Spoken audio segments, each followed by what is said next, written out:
I sat in that small room with the flickering light above and watched him say the words like he was ordering lunch. We're letting you go. Found someone who'll do your job for half what we pay you. Economics. You understand.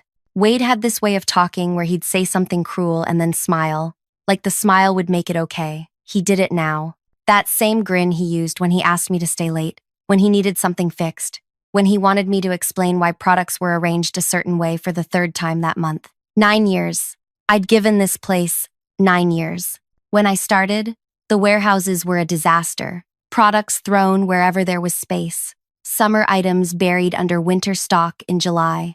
Suppliers threatening to stop working with us because orders kept getting messed up. Nobody wanted the inventory position because it looked impossible. I took it because I needed the job. Single mom, 2 kids, bills that didn't care about my feelings. Those first 6 months, I worked until midnight most nights. I learned every product we carried, where it came from, how fast it moved, which suppliers were reliable and which ones needed constant follow-up. I figured out that seasonal items needed to rotate through different zones based on timing. That bulk orders from certain buyers needed special handling. That some products couldn't be stored near others because of temperature or chemical reactions. I built spreadsheets that tracked everything. Not fancy, just functional. I color-coded zones in each warehouse. I created a rotation system that made sense. I negotiated with suppliers until they trusted us again. It took 2 years before everything ran smooth. After that, it just worked. Products flowed in and out, numbers balanced. Suppliers stopped complaining. The previous director used to say I made it look easy. Then Wade showed up. 2 years ago, he transferred from another location. Corporate gave him the division. He had a business degree from some university and used words like optimize and streamline in every meeting. He never asked me how the system worked, never wanted to learn the details. He just wanted reports that made him look good when he talked to his superiors. Get me the numbers for last quarter. I need a breakdown by category. Make a summary I can present. I did it. Every time. Because that was my job. But Wade had this attitude, like the work just happened by magic, like anyone could do what I did. He'd tell people at meetings, the inventory basically runs itself now. Very simple system. It wasn't simple. It was 9 years of knowledge packed into routines that looked simple because I'd made them that way. My name is Darby. I'm 41. I've worked since I was 16. I know what work is supposed to look like. You show up, you do what needs doing, you solve problems, you go home. This job meant something to me, not because I loved warehouses or inventory management, but because I'd built something that worked, because suppliers knew my name, because when something went wrong, I could fix it, because my kids had food and a place to live and Christmas presents. Wade didn't see any of that. He saw a salary line he could cut. We've already hired your replacement, he said, still smiling. Starts Monday. You've got until end of day to clear out your things and transition your duties. Transition? I said. To who? You said he starts Monday. Today is Thursday. Write down what he needs to know. Shouldn't take long. You've always said the system is straightforward. I never said that. He said that. But arguing wouldn't change anything. Wade had already decided, probably weeks ago. This conversation was just a formality. Fine, I said. His smile faltered. I think he expected me to beg, to cry maybe, to ask for another chance. I didn't give him that. I walked back to my workspace. Not an office, just an area with a chair and some shelving, where I kept binders full of supplier contacts, seasonal schedules, product specifications, 9 years of information that couldn't be written down in an afternoon. But I tried. I pulled out a notebook and started writing. Supplier names, phone numbers, which ones needed orders placed 3 weeks early, which ones ran late and needed buffer time, which products had special storage requirements, which buyers were difficult, how to handle the rotation system, when to start moving seasonal products, how to read the reports I'd built. 4 pages in, I realized how pointless this was. The person replacing me wouldn't understand any of this without context, without seeing how it worked in real time, without making the mistakes and learning from them like I did. Wade walked by once. How's it coming? It's coming. He nodded and left. Nobody else said anything. A few people glanced at me. They knew. Word spreads fast in a place like this. But nobody wanted to get involved. Everybody had bills. Everybody needed their job. I understood that. Around 3, I finished writing what I could. I packed my personal items into a box. A coffee mug my daughter made in art class 6 years ago. A sweater I kept here for when the warehouses got cold. Some photos. A plant that somehow survived despite minimal sunlight. Not much to show for 9 years. I thought about the director, Hugh. He'd been with the company for 23 years. Ran 5 regions. Oversaw maybe 200 employees. Wade reported to someone who reported to Hugh, so they'd never actually met. But Hugh and I knew each other. It started 5 years back. One of the new hires got caught stealing. Kid was 19. Director's nephew. Someone's son who needed a summer job and thought he could pocket some merchandise without anyone noticing. Everyone found out. Hugh found out. There was a meeting. Loss prevention wanted to prosecute. Make an example. Show that nobody gets special treatment. They asked me what I thought. I was a supervisor then, before I moved fully into inventory management. I looked at this kid. Scared. Stupid. Young. He's 19, I said. Give him counseling. Make him pay it back, but don't ruin his life over this. The room went quiet. Everyone expected me to agree with prosecution. Hugh's own nephew. Hugh looked at me for a long moment. Then he nodded. Do it that way, he said. The kid paid back what he stole, did counseling, finished the summer, never stole again. Last I heard, he was in college doing well. After that, Hugh started checking in with me. Every few months, we'd meet for breakfast at this place near the main warehouse. Nothing fancy, just eggs and toast and coffee. He'd ask how things were going. Not just work, life, my kids, problems I was dealing with. Other people thought it was weird. Why would a regional director have breakfast with an inventory manager? But Hugh wasn't like that. He remembered that I'd shown his nephew mercy when nobody else would. He valued that. We had breakfast scheduled for today, 4 o'clock. We always did late afternoon because his mornings were packed with meetings. I looked at the clock, 3:15. Should I tell him I got fired? Or just cancel? I decided to go home.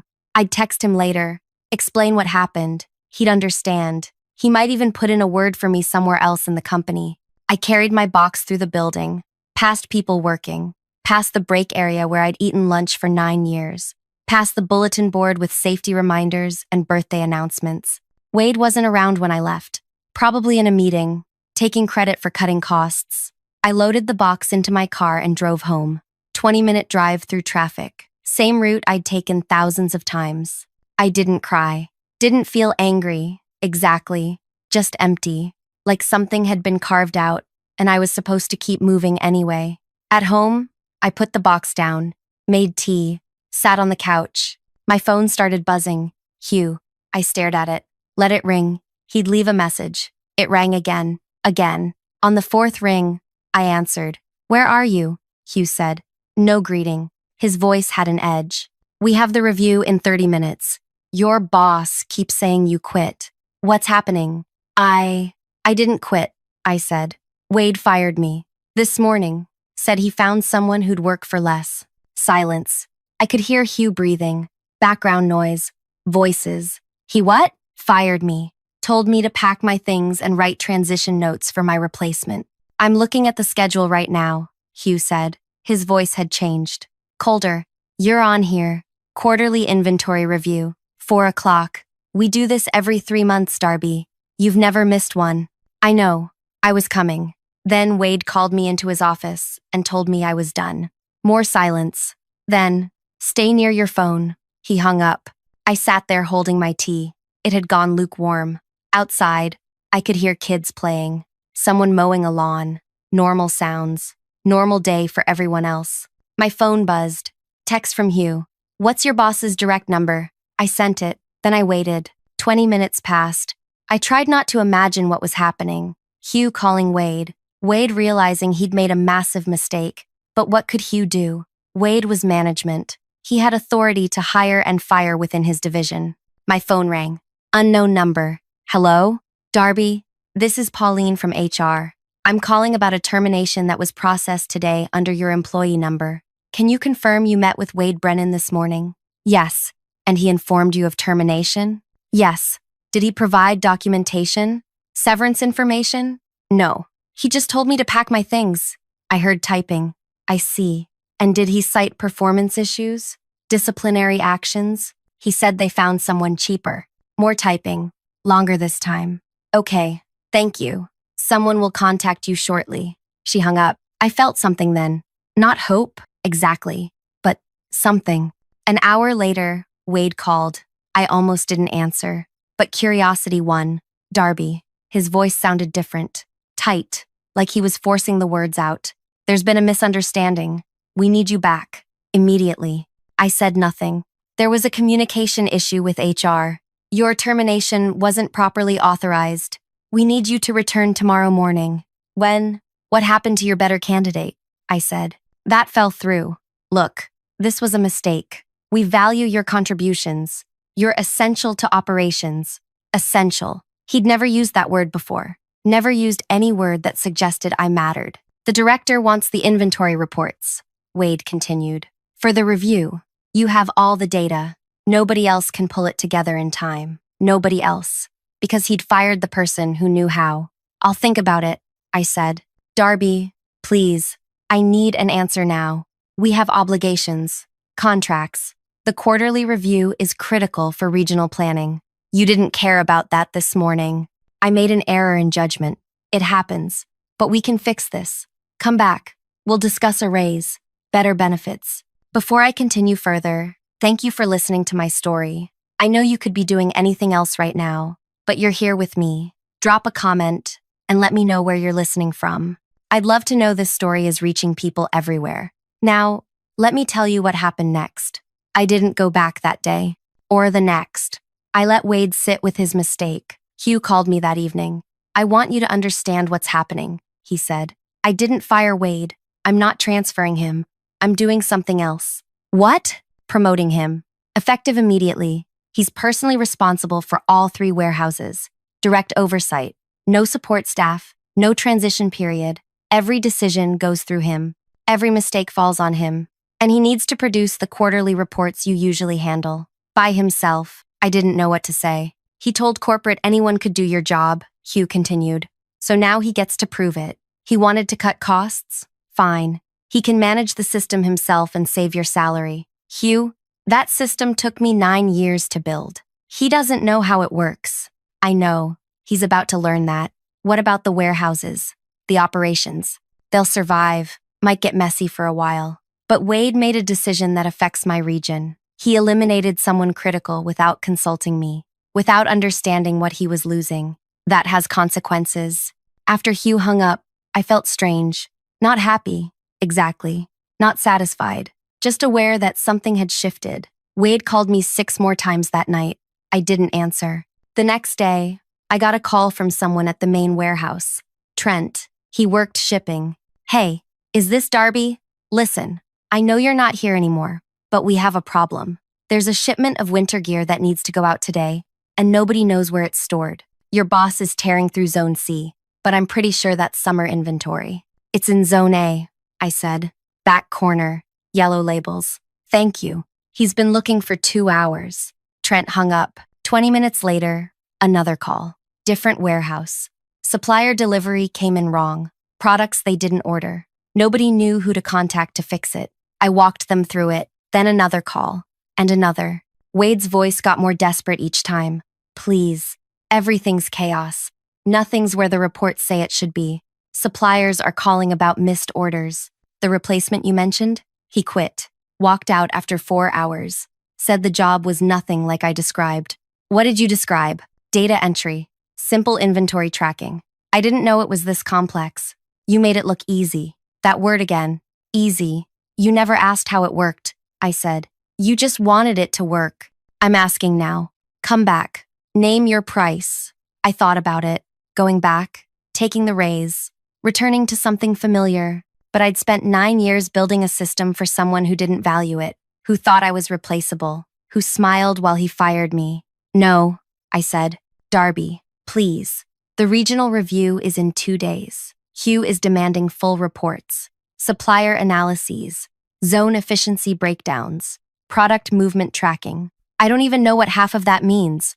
You should have learned when you had the chance. I hung up. Over the next week, I watched from a distance as everything unraveled. Friends still working there would text me updates, products getting shipped to wrong locations, seasonal items sitting in zones where they'd degrade, suppliers threatening to drop contracts because orders were chaotic. Wade was working 16-hour days trying to fix it. He'd call me at midnight, voice raw from exhaustion, begging for help. I'd answer sometimes, give him small pieces of information, enough to keep things from completely collapsing, not enough to save him. Hugh called once during that week. "You doing okay?" "Yeah. I know this situation isn't ideal. The warehouses are struggling, but Wade needs to understand what he threw away, what you built. Some people only learn through consequences. What if he doesn't figure it out? Then we'll make other arrangements. But that's not your problem anymore. You gave 9 years. You don't owe us anything else." He was right. I didn't. I started applying to other positions, different companies, different industries, places where inventory management mattered, where experience counted for something. 3 weeks after Wade fired me, I got an offer. Smaller company, manufacturing operation. They needed someone to organize their distribution system. Better pay than I'd made before. Flexible hours. Boss who asked questions and actually listened to answers. I accepted. Wade called when he found out. Someone must have told him, "You're really leaving? What am I supposed to do?" "Figure it out. Like I did 9 years ago, when nobody wanted this job." "That's different. You had time to learn." "I had time because I took it. Nobody handed me knowledge. I built it. You could have learned any time. You chose not to." He went quiet. Then, "I'm sorry. I didn't understand what you did. I thought it was just managing lists." "I know. If you come back, I'll do better. I'll learn. I'll support you properly." "Wade, you fired me. You looked me in the face and said you found someone better. You can't unfire that. You can't take back showing me exactly how much I meant to this place. It was a business decision. Everything's a business decision until it affects you personally. Now you're living with yours." I hung up, blocked his number, started my new job the following Monday. I heard later that Wade lasted another month before Hugh finally removed him.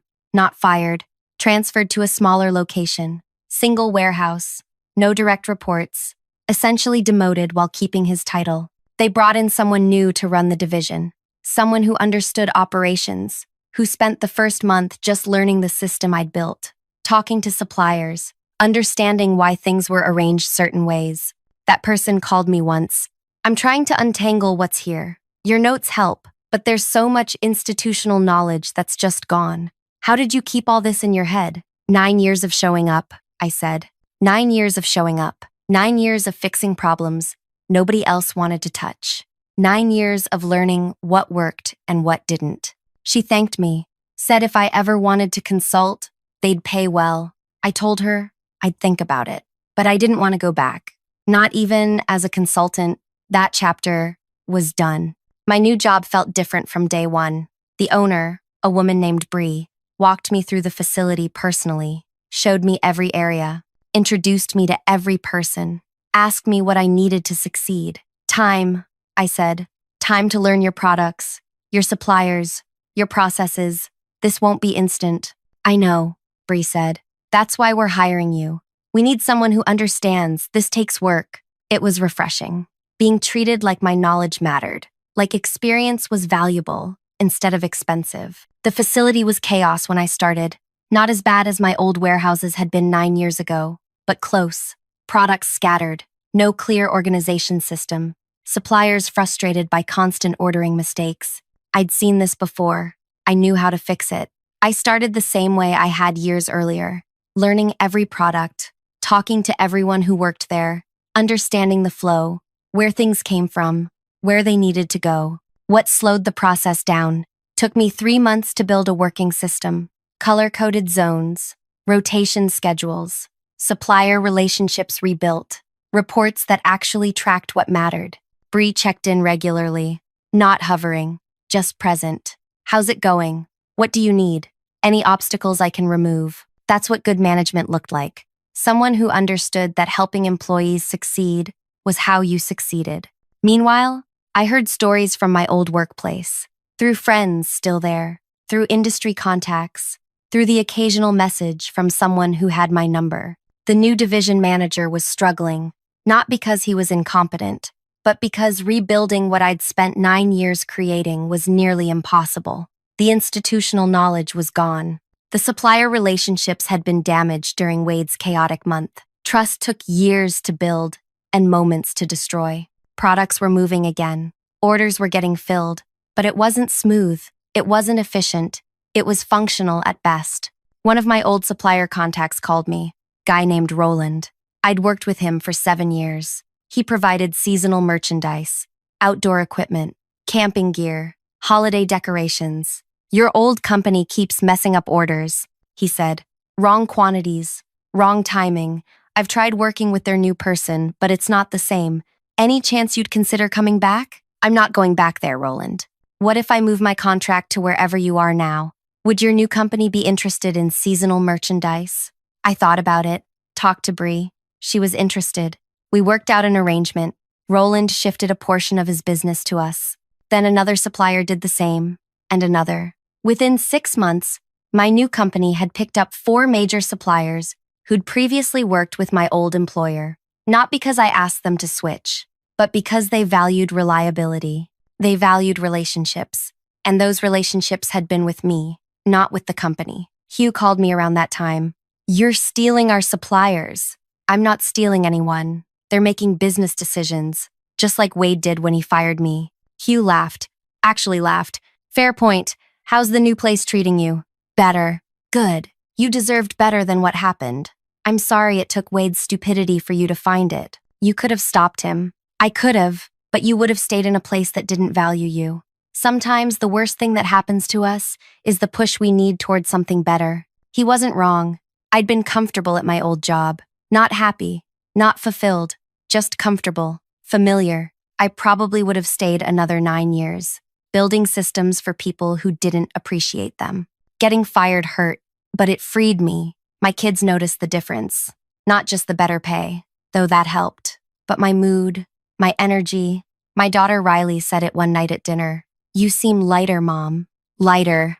Like something heavy isn't sitting on you anymore. She was 14, too perceptive for her own good. But she was right. I'd been carrying weight for years. The weight of being undervalued, of working harder to prove I deserved to stay, of making someone else look good while staying invisible myself. That weight was gone now. Work became something I did instead of something that drained me. I solved problems, built systems, trained new employees properly, had conversations with management where my input mattered. About 8 months after I started my new job, Bree called me into her office. We're expanding, opening a second facility across town. I want you to oversee inventory for both locations. Build the new system from the ground up. Train someone to help you manage it. It was a promotion. More responsibility. More money. More recognition. I'm in, I said. You don't want to think about it? I've been thinking about it since I walked in here. This is exactly what I want to do. Building the second facility system was satisfying in ways I couldn't fully explain. Like creating something from nothing. Knowing it would work because I understood what made systems work. I hired an assistant, young guy named Carlos, 23, eager to learn, asked questions constantly, wanted to understand not just what to do but why. Training him reminded me of training myself 9 years earlier, showing him how products moved, why certain items needed specific storage, how to read supplier patterns, when to anticipate problems before they happened. He absorbed everything, took notes, made mistakes, and learned from them. Within 6 months, he was handling daily operations while I focused on bigger picture planning. That's what succession should look like. Not firing someone and hoping their replacement figures it out, but deliberately building knowledge, passing it on, creating systems that survived beyond one person. My old workplace never called me again after that first conversation with the new division manager. I heard through the grapevine that they'd stabilized. Not great, not back to what it was, but functional enough to keep operating. Wade disappeared from my radar entirely.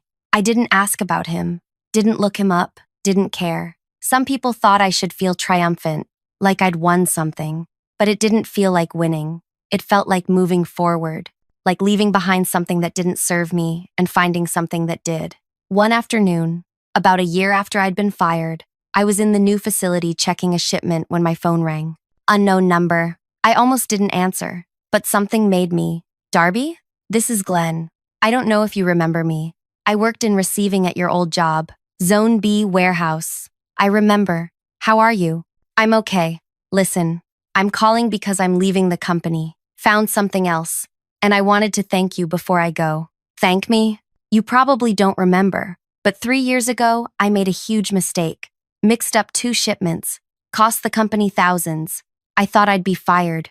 You came and found me in the loading area. I was panicking. You said, mistakes happen. Let's fix it.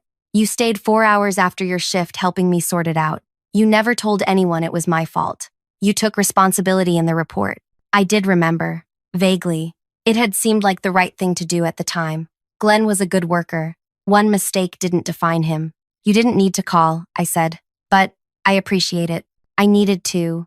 Because when you got fired, I felt sick. We all did. You'd helped so many of us over the years. Fixed our problems. Covered our mistakes. Taught us how to do things right. And the company just threw you away like you were nothing. Glenn, let me finish. I wanted you to know that we noticed. We remembered.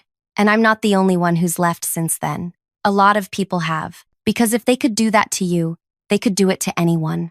You showed us how we deserved to be treated. And when they treated you like that, it opened our eyes. After Glenn hung up, I sat in my car for a while, thinking about what he'd said. I'd never considered that my firing affected other people, that it sent a message beyond just me losing a job, that it showed everyone else exactly how much loyalty meant to that company. Over the next few months, I heard similar stories, people reaching out, thanking me, telling me they'd moved on to better situations. Some had taken positions at my new company.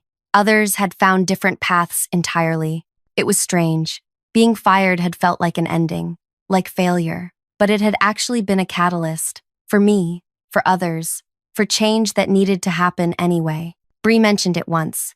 You know, we've hired 5 people from your old company in the past year. They all say the same thing, that you showed them what good work looked like, that they wanted to work somewhere that valued that. I didn't know what to say to that. You built more than an inventory system at that place, Bree continued.